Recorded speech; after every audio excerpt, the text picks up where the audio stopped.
Good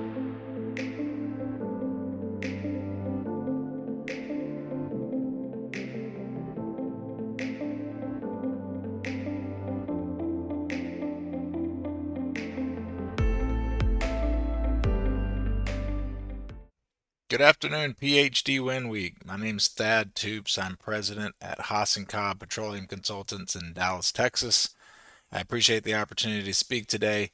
If this airs as scheduled, it's Friday afternoon about 2 o'clock. I'm sure everyone's ready for the weekend. So this is a fairly high level, not extremely technical presentation, really a two-part talk here. The first part, I'll talk about the perils of the black box, where I'll talk about some of the off-the-shelf solutions or the auto-generated exhibits that may be perilous to rely upon. And second part of this presentation, I'll go into a real-life engagement we had where we ran into some of these issues. I'll got my headset on here, so I'll take the video capture off and go dark there so you can all see the slides. This presentation is intended to be scary. Fear stalks the land.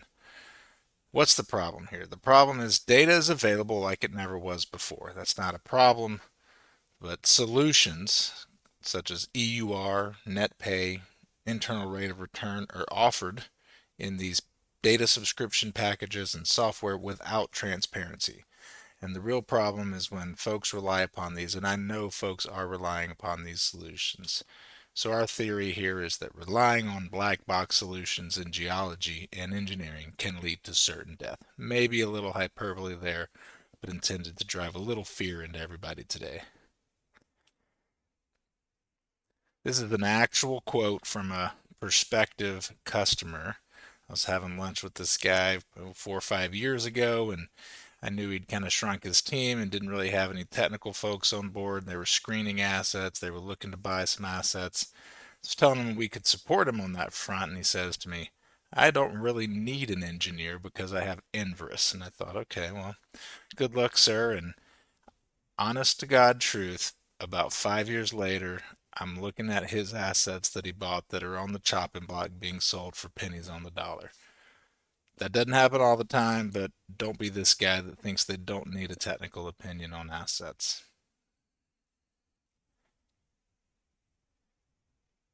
The old three-legged stool adage here. I think everyone's fairly familiar with the three legs of this stool, especially when it comes to consulting or reserve engineering. First leg being accuracy, right? We have to get correct answers, or as close to correct as possible. Accurate answers are important. But if I get you a really accurate answer, but I take forever to get that, you might miss the deal. So speed is also important. How fast can we generate solutions? And all that's coupled with the cost of that solution. So it's really a balancing act between these three legs of this stool. Our theory, what you really have to watch out for is the Texas Chainsaw Massacre here, coming in here, cutting off the accuracy at the expense of cost and speed. So cheap, fast solutions can be good sometimes, but really have to watch out for the accuracy on those when you rely upon them. So that brings me to our 10-part series that we put together at Haas and Cobb. I'm not going to go into all these today. I've got a couple that we'll go into for our geologist friends and a couple engineering perils where we dive into some of these canned exhibits, off-the-shelf solutions, auto-generated solutions, and show you some of the drawbacks of them. As Marie Curie says, now is the time to understand more so we may fear less. Peril number 1, data source and limitations. Map looks well made, has pretty colors and nice contours. Does that mean it's accurate? So let's take a look at an example here. You may see something like this in a teaser or a pitch deck, and you're looking at a couple acreage blocks, and they've got a net pay map here. What do we notice? Looks like acreage B might be a little bit higher net pay than acreage A, so you might consider that to be a better opportunity. What do we see? Again, you see contoured net pay in a couple acreage blocks. You might think B's better. What we don't see here, though, is how this map was generated. So what if we go to this next slide and I show you where the control points are on that map. So here in the yellow dots on our map, I'm showing where that log data might have come from. So what do you notice now? Which acreage looks more favorable now? Again, I see a bunch of control points around my acreage A in the blue block, which is probably a more accurate delineation of what that net pay would be versus acreage A, where it's contoured by a computer or someone that is interpolating a lot of data points there to get that solution. So these questions don't determine whether a map is inherently good or bad, but different data sources and processing techniques can lead to vastly different map outputs. So be careful on relying on maps without their control points. So what's the solution here? Be skeptical. If you don't see information or data related to the map's creation, ask for it.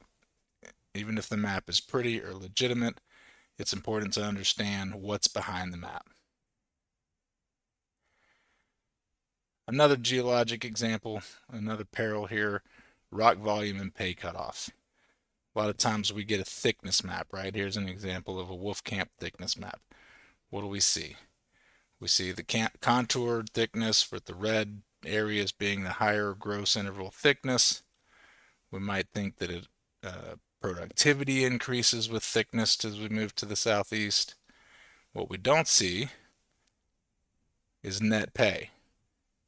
What intervals are included? Were there any petrophysical cutoff criteria applied here? So relying on a map like this might lead you to acreage that may or may not be prospective for what you're trying to develop. If we take this same map and apply some criteria to cut off non-productive portions of the Wolfcamp in this interval, you might see something that looks more like this second map. A little bit different answer, right? So subscription data vendors tend to use black box petrophysics and large thickness cutoffs across areas to suit many clients at once. So again, they can't get as specific as you need them to get in often cases.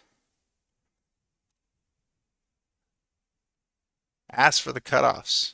There's no general consensus on how to determine net pay.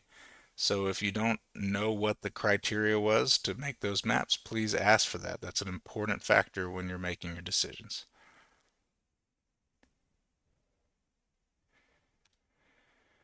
Okay, we'll get out of the geology realm and go into some engineering here. So Peril 3, I know I've been talking about this subject for at least 10 or 12 years now, but we still see folks messing this up. Inflated B factors. The forecast is a perfect fit. So backing up a little bit to talk about how these wells produce. This is from an SPE paper, this exhibit here, which I think is a good cartoon version of what happens in the reservoir. Initially, you've got a linear flow regime. When you first frack this well, it feels like it's in an infinite acting reservoir. It doesn't feel any boundaries. All the molecules are being drained by the perforations or by the fracks. And again, it feels like this well is going to drain everything in the universe. Eventually, in this transition or the end of linear flow, you've got molecules that are in between, let's say, two horizontal stages that are getting pulled in different directions. So we can actually inspect when that occurs in these wells, and that is designated as the end of linear flow, transitioning towards boundary dominated flow. And when you get to a boundary dominated flow situation like I'm showing in the bottom image there, that's when the well knows exactly the limitations of the reservoir. It's got all its contacted rock. It can feel all its boundaries. And in all three of these phases of multi-stage hydraulically fractured wells, all three of these, the B factor is changing over the well's life. How many times have you seen this in a data room? It's a best fit B factor, right? Again, I've said this so many times over the last 15 years, but we still see folks relying upon a best fit B factor like this. plenty of literature out there that goes into why that's not appropriate, but if you're going to model a best fit B factor, you're always going to be overestimating reserves because that B factor comes down over the well's life. So the better way to do that is to fit the near-term production with a lower B factor that's more aligned with the flow regime that that well is in. So we usually say consider flow regimes or consider writing down your reserves later. In this cartoon here, it doesn't look like much, but the change in B factors associated with fitting the more near-term production is actually a reduction of the EUR of this well by about 20%. We've done several case studies on that subject where we'll take a best fit B factor on a group of wells. I believe this was 300 or 400 wells in the Bone Spring of New Mexico, and best fit B factor EURs versus a multi-segment B factor or a B factor more fit for the flow regime of the well. And we often see that a best fit B factor can be up to 25% too high on the ultimate recovery of that well.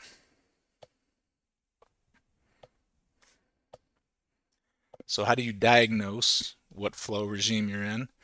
These are some old slides. Again, I've been talking about this so long that it's a old Haas engineering slide here, but there's material balance time plots and there's dozens of ways to identify this. Some folks use the gas oil ratio, but you can look at when you start to deviate off of your inverse of the rate versus square root of your material balance time. When you begin to deviate off of this initial slope, that's the end of linear flow, right? Another way to look at it over here on the top right is your rate, a log rate versus log material balance time. Again, you've got a half slope here during the linear portion where I've got the blue wells highlight or the blue monthly production highlighted here. And then once you get to a full unit slope, which is down here on this part of the curve, that's when you're in fully boundary dominated flow. So anything in between a half slope and a boundary dominated slope, or sorry, a unit slope here, is in a transitional phase. So what does that mean? You have to go in and do rate transient analysis on every well to know which B factor to use? Not necessarily.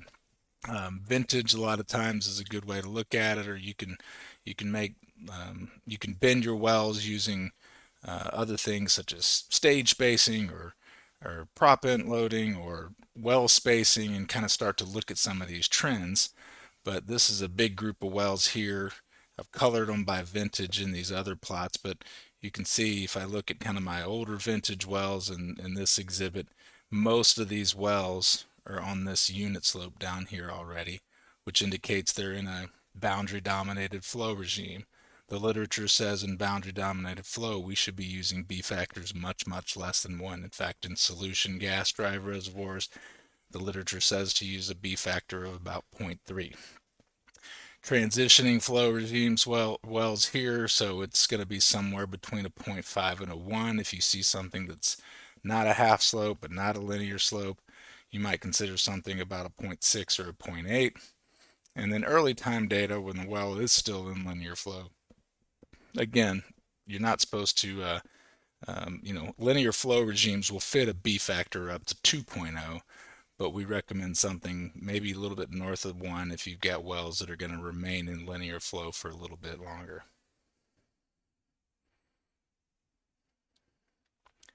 Again, the recommended practice on most of these unconventional plays is to use a multi-segment B factor that aligns with the flow regime changes of the well. Here's an example of an unseasoned producer, and these are often, the most valuable wells in the asset you may be looking at, the most important wells to your reserve-based loan because they're flush production. So what do we do here? It really depends on what kind of well this is. So again, knowing some attributes about this well. Is it a child well? Is it a parent well? What are its stage spacing? Look for analogous wells in the area that may be similar to this well, and essentially you're going to be forecasting this like an undeveloped well. How long will this well remain in linear flow? How long will it take to get to a boundary dominated flow regime? Only time will tell, So you're trying to estimate what maybe an average well like this would look like.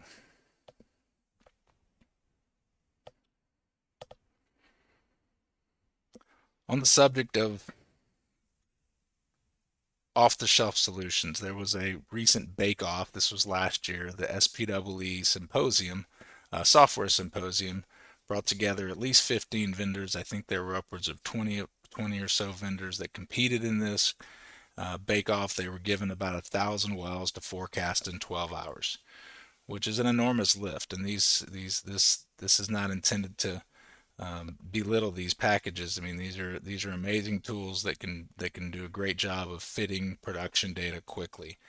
This is a range of uh, number of months of history on the well, and then the results and how they varied versus what the team considered an accurate answer.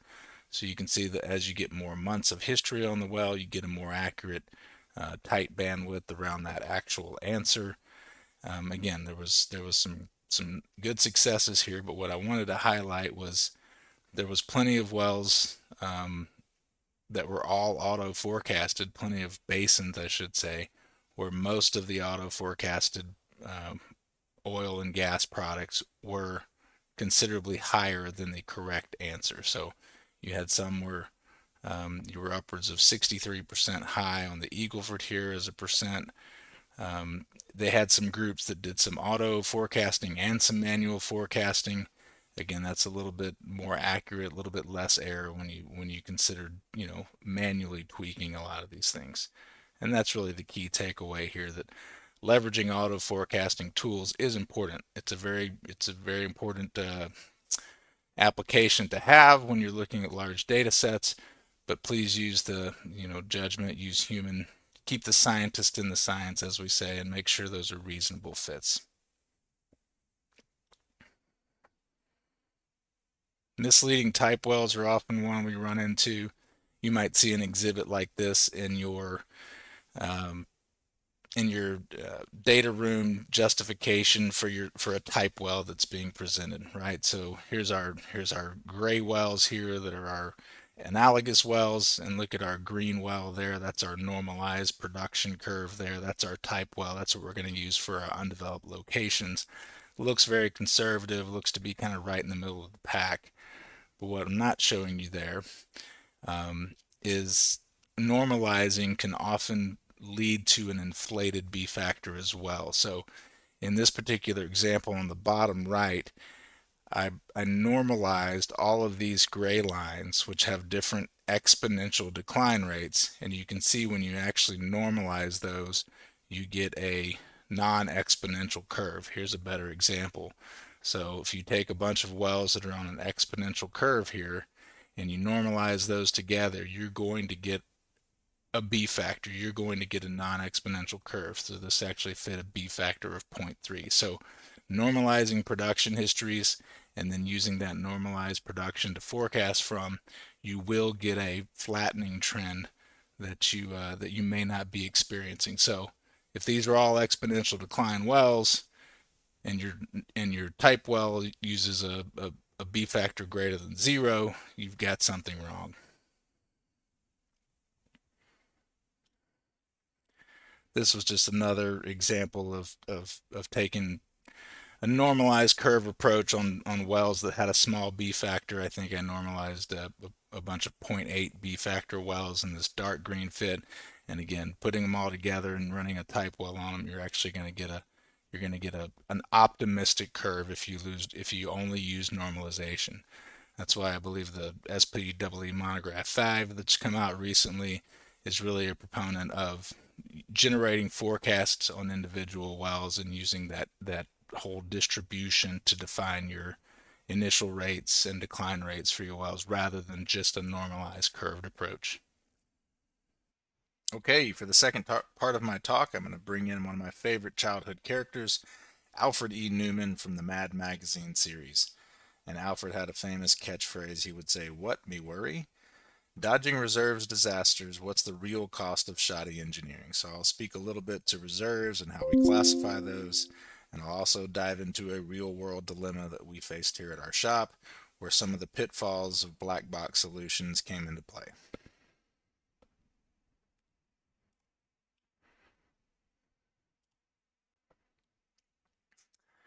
So a little bit on reserves first. I think most folks are familiar with reserves, but we're talking about point forward in the timeline. So we're not talking about the cumulative production of any property, but rather the oil and gas quantities that have been discovered, are recoverable, and can be commercially produced.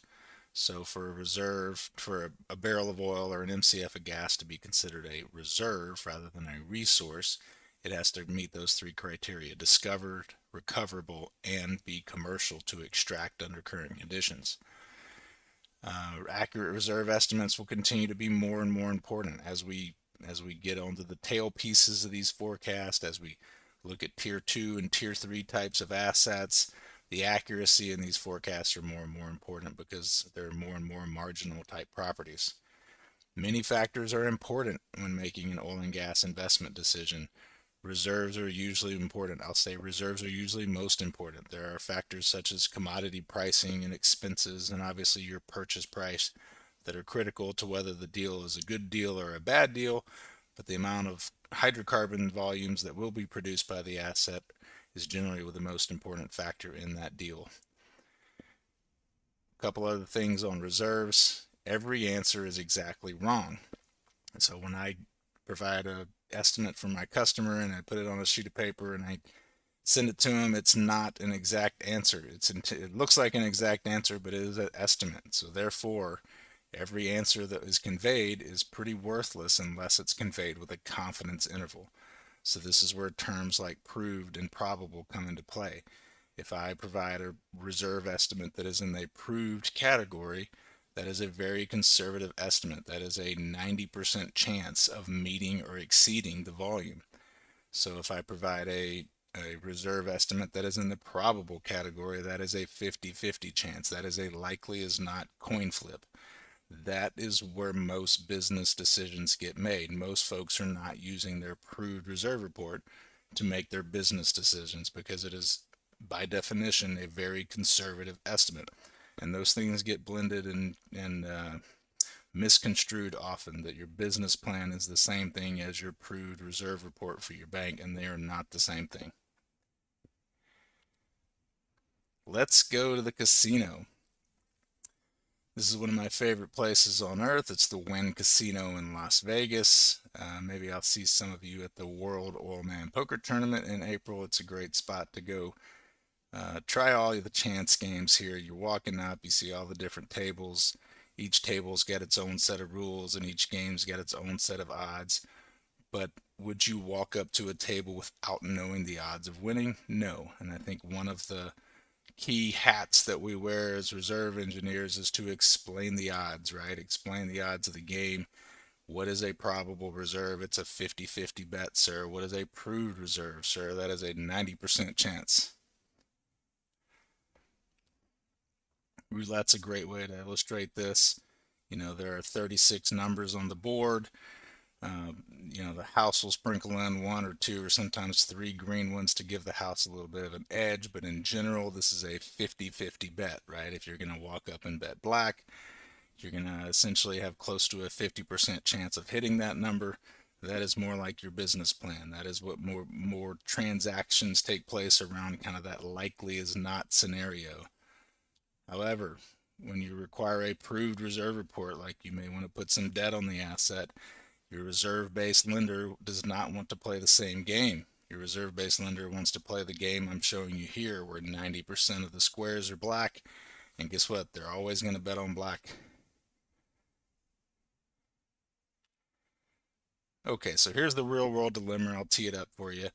I've subtitled this Thad's Career Explained Using a Single Failed Engagement.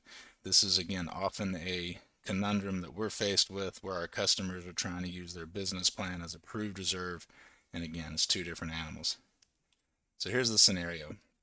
A client has sold a real estate asset and wants to get back into oil and gas investing. So they had some commercial real estate, they've sold it, they've generated a profit, some capital gains, and the IRS has a 1031 exchange program where if you take your earnings and your gains from that first sale and you reinvest it back into a similar asset, you don't have to pay the IRS any taxes on your capital gains. So it's a common way for folks to move between asset types here, going from real estate to oil and gas investing, and that's exactly what our customer was doing.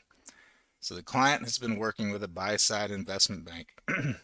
It's found an off-market seller willing to exit its non-operated, fully developed assets. So these were, I think, wellbore-only assets. There was about 1,500 wellbores, all producing, no upside. So our task here was to complete a proved reserve report on these 1,500 gross wells. There's a good mix of vintage, so some old wells and some new wells, various fluid types across the state of Oklahoma. The investment bank had engineered it and helped them underwrite a $130 million bid, which was accepted by the seller. So why do they need us? Why do they need a third party? They were agreed to terms. They liked the engineering from the investment bank. They needed a third party report because they needed to get senior debt from a reserve-based lender on this asset. When you do a 1031 exchange, if you have debt on your original asset, when you sell it, you're required to put the same amount of debt on the purchased asset. So they needed to support some debt on this property, and they needed a senior debt facility to do so. Henceforth, we were required to do a third-party independent reserve report for the proved category reserves. We were provided economics and a matching PHDwin database from the investment bank with their curves preloaded. So I jump in and start looking through some properties. Here's an example of one of the forecasts I see. This is a recent well example, I say. It's got about a year of history on it. And I see a giant B factor. I see a B factor there highlighted in the ARPS box of 1.5. Okay, again, recall back to our talk in the first half where if a large B factor indicates that this well will remain in linear flow for a long period of time. So anytime I see a B factor north of 1 or 1.1, I know I've got to dig deeper there to see if that's going to be supported for the life of the well, because most likely this well is transitioning from linear flow into its boundary dominated flow regime, and that B factor will not hold up for life. But the real red flag goes off in my head when I get to one of these more mature properties. And if you look at the ARPS box there, you'll see a B factor of 0.9711. Anytime I see a fourth decimal place B factor, I know one thing and one thing only: it's a best fit B factor. And you can see the investment bank engineer has fit the entirety of the curve up to the peak rate down to the last production month, and it's a quote unquote best fit B factor. And as we discussed, anytime you see a best fit B factor, most likely that is going to be an overstatement of reserves. So you know the drill. We've got to go into these assets and see how long will these wells remain in linear flow? Are they already in boundary dominated flow? And adjust your B factors accordingly, right? Down here on the bottom left, remember to fit the more near-term production data once you've identified the flow regime from your material balance time plots. Fit the more near-term data with an appropriate B factor. It's going to make this wedge cut that's going to be more aligned with actual reservoir conditions. So here are those same two cases, just an example of some of the cuts that I was making across these 1,500 wells. You can see even on the mature property, it's not a material cut. In fact, for the first 5 years, it's right on top of things, but that B factor slowly going down over time is what's, after 10 or 15 years, you start to see this wedge. On the newer asset, it's a little more pronounced. Timeout, right? So at this point in time, I noticed that I'm making some subtle and some not so subtle reserve cuts across the board for these guys. And I know they've got a certain value that they need to hit to get their loan in place. So I call timeout and say, hey, I'm pretty confident that I can support your acquisition price here in the probable category. My job of providing a proved reserve report, I'm not so sure I'm going to get there. And they say, well, continue with the report because we have some room to come down. We just have a certain threshold we have to get to in the proved category to get our loan in place. So I keep going. Again, my job is to explain the risks of things, right? In the proved category, it's a very conservative number, and 9 times out of 10, we have to hit that number or greater So it's a very conservative estimate. So called timeout, let my customer know. At the end of the day, here's kind of a summary level of the projection cuts we made. We have, this is the top 80% of the properties here I'm showing you here. And the dark green line is my forecast. The light green line was the investment bank's forecast for both oil and gas here. And after it's all said and done, we made about a 23% reduction in their PV9 value, which is what the bank's going to loan against. And the overall PV9 went from 148 to about 114 million.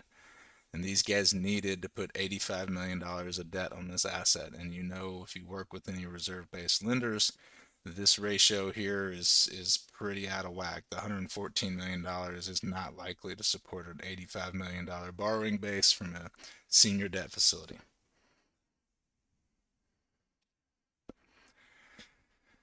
So everybody starts to get a little angry. We're asked to interface with the investment bank engineer and see if we can align on a curve. And these are some of the comments I get from the from the investment bank engineer. He says, your lower B factor doesn't fit the data. You have to drag the forecast up to the top. My forecasts are unbiased because we used an auto forecasting tool. Again, they think they're removing human interference, which is a great thing sometimes, but not knowing what that well's flow regime is going to be a critical error in this forecasting technique. These forecasts are extremely conservative. I've never heard of anyone doing things like this, and I've been doing this a long time. And I was asked to please provide support for these forecasts. So I try. Send an email to the customer and said, hey, I think the distinction here is that there's a difference between the business plan or your proved or your probable reserves and your proved reserves. And here are the differences. So I spell out, references from the SPEE. I found some Hart articles on the subject. I showed them a ebook that we wrote a few years ago on B factors and why this is important. Really trying to add value and educate our customer on why their forecasts are too aggressive for the proved category. Well, now our customer's in a tough place, right? He's already got the asset under agreement. He's already agreed to the purchase price. He's already, got the investment bank's number. He needs this proved reserve report to put the debt on there, or he's going to have to pay taxes for the difference in the value. So I gave my client three options. Look, we can proceed with the forecast that I've provided you here in the proved category. We can create a probable set of forecasts. We can create incremental cases in PHDwin to show you that your purchase price is a reasonable purchase price, but I can't support the higher curves in your bank deck, in your bank report. Or option number three I give him is we can bow out and let you guys find another firm that may get to these numbers improved. It happens. I'm not saying we're always right, and happy to make a referral.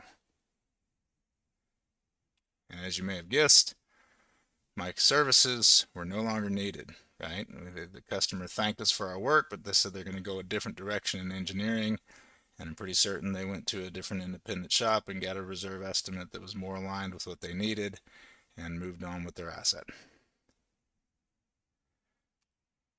So what happens next? Again, I'm not saying our shop's always right in these things, but I wanted to highlight just some of the what could happen next, right? So in this orange line, this is projection of cash flow, assuming that the actual production on these wells ends up being about 10% higher than my proved category. It still starts to vastly deviate from the probable category, and after about 10 years there's about a 20% shortfall in future net income. So at some point along the timeline there, the bank's going to get upside down. The bank's going to require you to come to the table with the difference, and it's never a great thing to get everybody overextended on these reserve reports in the proved category where it's supposed to be a highly confident slam dunk kind of deal. However, it's not the only important factor in this scenario, right? So this is a couple just theoretical quotes. So if prices go up, let's say after they bought this asset, everybody in the room's talking about how this was such a great acquisition for us. Prices really helped us out. And conversely, if prices drop after they buy this asset, guess what? The deal was bad, but prices just killed us. We couldn't do anything about it. It was all prices. Many times the engineering does not get reflected back as the reason for a failed deal. I like this cartoon. It says we're going to need a bigger rug as this guy's sweeping up all the papers under the rug there. So you may be incentivized to lean in on some things like this. We want our customers to do deals. We want our customers to acquire assets, but we've seen it play out too many times where if you get too aggressive in the proved reserve category, things get upside down and nobody wins in that situation. All right, so we'll conclude here. I say we keep the science in the science and don't worry. So just to kind of recap, there are data and solutions overload in our world these days. There's data availability everywhere and there's endless products, but more data doesn't always make better decisions. Make sure it's fit for purpose, right? We talked about a few examples where there may be, there's not enough granularity in the exhibits or not enough granularity in your data to really understand what you've got, and making decisions from that can be perilous. Go back to fundamentals, right? We talked about the flow regimes and really taking things back to the reservoir.